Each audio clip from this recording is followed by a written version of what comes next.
Hello bookworms, I'm Hannah and this is my June wrap-up video. This month I read 1 children's book, 3 middle grade novels, 2 YA novels, 1 nonfiction book, and 6 adult fiction books for a total of 13 books. I had a really good reading month and I'm excited to share with you 9 of the books I read. So let's get started with a lesser-known classic, The Charwoman's Daughter by James Stephens. This book takes place in the slums of Dublin in the early 20th century and follows a 16-year-old girl named Mary Make-Believe and her mother, Mrs. Make-Believe, who works as a charwoman cleaning the house of a wealthy family. Mary and her mother live in a grimy one-room apartment. They love each other dearly and often spend their time daydreaming about a better life.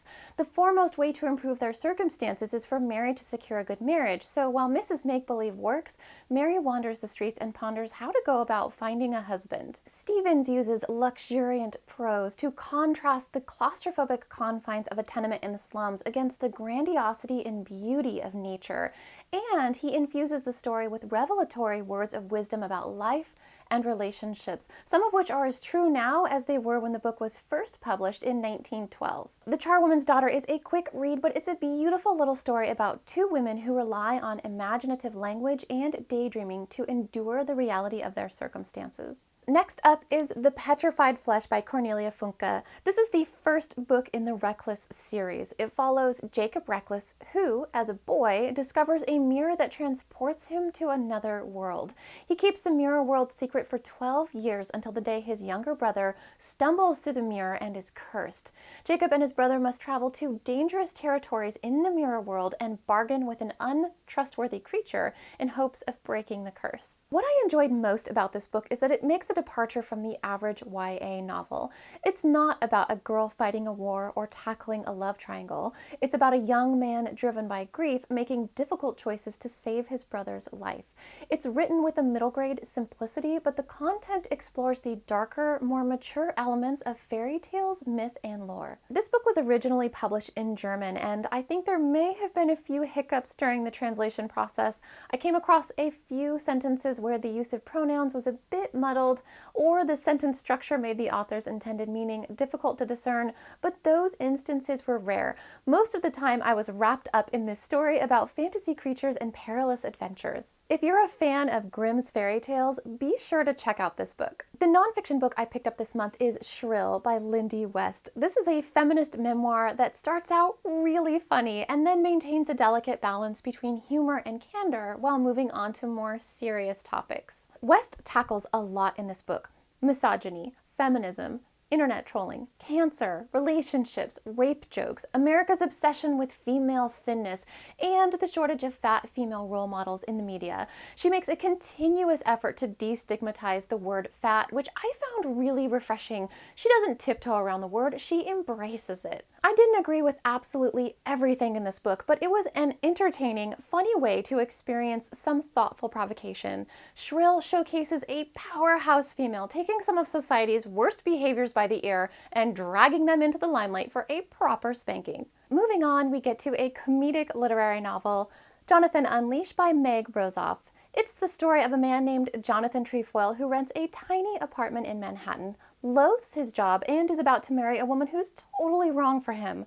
Jonathan agrees to watch his brother's 2 dogs for 6 months, and during their time together, these 2 meddlesome pooches force Jonathan to question everything: his career, his relationship, and the meaning of life. It took a few pages for me to get into this story, but once Jonathan started projecting his personal existential woes on these 2 dogs, I got caught up in the story. Jonathan worries about the dogs' physical and psychological welfare to a point of obsession, which is really just a metaphor for his displeasure with his own life. I've read a lot of books that claim to be funny, but never even squeeze so much as a smirk out of me. But this book actually had me cracking up. It's a comedic story with heavy thematic relevance, but it's also lighthearted and breezy enough to be a great summer read. Next up is Abomination by Whitta. This story takes place in 880 AD and follows a warrior named Wulfric and an elite knight named Indra who join forces to fight hellish creatures known as abominations. This is a dark fantasy, so it has elements of horror. It's gory and violent in the best way. Think blood spattering, bones breaking, heads being decapitated, and viscera flying. Both Wulfric and Indra make for likable protagonists. Wulfric is a man of integrity who's burdened by his conscience, and Indra is a badass knight who knows how to take care of herself. Even though their story was oftentimes very predictable, the book still surprised me with its swift and sudden shifts from everything's cool to all hell is breaking loose and people are being ripped to shreds. I can't say for certain if this book takes itself too seriously with its themes of redemption or if it's just a morbid romp. All I know is that I had a ton of fun reading it. I highly recommend Abomination to anyone who's in the mood for a dark age slasher with a touch of heart. And speaking of horror, it's time to talk about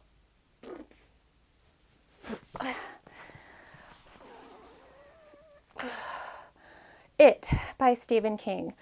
This is the story of 7 children growing up in the fictional town of Derry, Maine, where, in the summer of 1958, children are being murdered. Each of the 7 children has their own reason for believing that the murders are linked to some nightmarish creature living in the sewers. They make a blood vow to come back to Derry if ever the monster returns. So, 27 years later, when the murders start happening again, it's time for their blood vow to be honored. Even though this is a classic horror story, the book is surprisingly literary. Each of the 7 characters gets their own coming-of-age story, and King takes a clever approach to telling what happened in 1958 when the characters are children, and in 1985 when they're adults. He tells both stories simultaneously with meticulously crafted plot pacing and uniquely structured chapters. Even though I really enjoyed getting to know these characters so well and was impressed with the sheer scope of this book, I do think it's too long by a few hundred pages. On the one hand, all of the backstory and minute details about the town of Derry make the book feel like a record of true events. But on the other hand, there were times when the exhausting amount of extraneous details really slowed the book down. And I ran into a problem involving a scene with young Beverly in the sewers.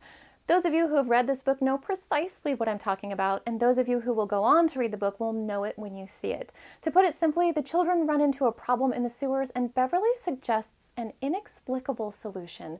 It's an uncomfortable, odd, unsettling scene, and if I ever get to sit down with Stephen King and pick his brain, the first question I plan to ask is what was he thinking when he decided to solve that problem in that way? But the most disturbing thing about this book is Pennywise the Dancing Clown.